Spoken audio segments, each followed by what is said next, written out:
Hey guys, if you want to install Magisk or kernel SU, the first thing you need is the boot image file. And in this video, I'll show you 3 real and working methods to get the current boot image for almost any Android phone without even root access. These methods will work for most brands like Pixel, OnePlus, Xiaomi, Nothing, and more. But for Samsung and Motorola phones, I already made dedicated videos on this a long time ago. You'll find those links in the description, so make sure to check them out. Alright, that's enough of the intro. Let's jump straight into method 1. This is the first and easiest method, and it works by downloading the firmware that exactly matches your phone's current software version. First, open your phone settings and go to About Phone. Here, you need to look for the build information. On most phones, it's simply called the build number. But if you're using a Redmi or Poco phone, check the HyperOS version. And if you're using a OnePlus phone, look for the version number. Different brands label it differently, but the idea is the same. Now, once you copy the version number, search online for the official fastboot firmware for your device. Make sure it matches your exact phone model and the same software version you just copied. You'll usually find this firmware on the official website for your device. Just download it on your PC. Now, if you don't find anything by searching the version number directly, don't worry. In that case, simply search using your phone name along with the word firmware. You'll find the official firmware download page from there. Once you open the firmware page, just double check the build or version number listed on the site and confirm it matches your phone and download it on your PC. Once you download the firmware, there's a chance you might end up downloading either fastboot firmware or recovery firmware. This is very common, so don't get confused. For example, this Pixel 6 firmware that I downloaded is a fastboot firmware.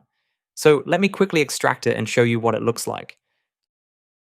After extracting the fastboot firmware, you'll see multiple image files inside the folder, and this is exactly what we want. Right there, you'll find the boot.img file. That is the file we're looking for. So if you have fastboot firmware, the job is very simple. Just extract it, copy the boot.img file, and use it for patching, rooting, or any other modification you're planning to do. Now let's move on to method 2. Extract boot image from payload.bin file. Here I have a OnePlus firmware that I just downloaded, and this one is a recovery firmware. Let me quickly extract it so you can see what it looks like. Once you extract the recovery firmware, you won't see boot.img directly. Instead, you'll find a file called payload.bin. So the next step is to extract the payload.bin file. For that, download the payload dumper GUI tool from the link in the description and extract that tool as well. Once extracted, double-click on the payload dumper.exe file to run it.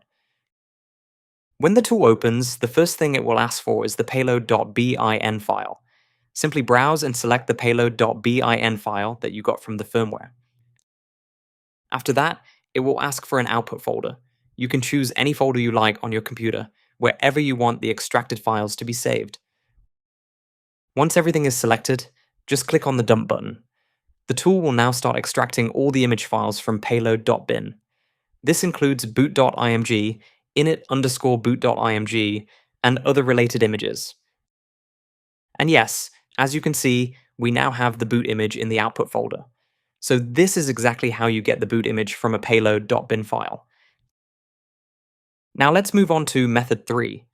This method uses TWRP recovery to get the boot image, and it only works if TWRP is already installed on your phone. If TWRP is not installed, you can watch my separate video on how to install TWRP for your Android phone. So first, reboot your phone into TWRP recovery mode. Once TWRP loads, tap on the backup option. Here, you'll see multiple partitions listed. You don't need to back up everything. Just select the boot partition only. After selecting boot, just swipe to start the backup. Once the backup is finished, it's saved in your phone's internal storage. Let's quickly reboot the phone back into the system and confirm it's there. Now open your file manager. You'll see a folder called TWRP, just open it. Inside that backup folder, and you'll see 3 files for the boot backup. From these 3 files, you only need the .win file. You can delete the other 2 files. Now select the .win file, rename it to boot.img, and you're done. Your current boot image is now ready to use. And yes, this is most simplest method if TWRP is installed. Now, some devices don't support TWRP at all, but that doesn't mean you're stuck. There are other custom recoveries available, like Pixel Experience Recovery or Lineage OS Recovery. For example, the Pixel 6a does not have official TWRP support, but it does support Lineage OS Recovery, and that's where Method 4 becomes useful.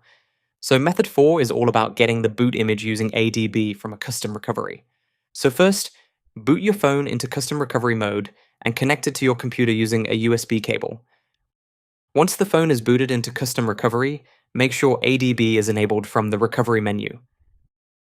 Once done, let's move to the PC screen. First, run ADB shell. This simply opens a command line connection to your phone while it's in recovery. Next, run this command. It checks which boot slot is currently active and also confirms that the boot partition exists. After that, run this. This is the main command. It copies the boot partition and saves it as a file on your phone's internal storage. Then run this to confirm that the boot image file was created successfully. Now type exit to leave the ADB shell. Finally, run this too, pulls the boot image file from your phone to your PC. And once this command finishes, your boot image is now saved on your computer and ready to use. And there we go. As you can see, we now have the boot image. You can simply rename this file to boot.img and it's ready to use. In some devices, you may get init_boot.img instead, and that's totally normal for newer Android versions. So this is how you can get the boot image or init boot image for your Android phone without root, using a custom recovery and ADB. If you liked this video, give it a big thumbs up, and don't forget to subscribe to the channel. Thanks for watching, and I'll see you in the next one.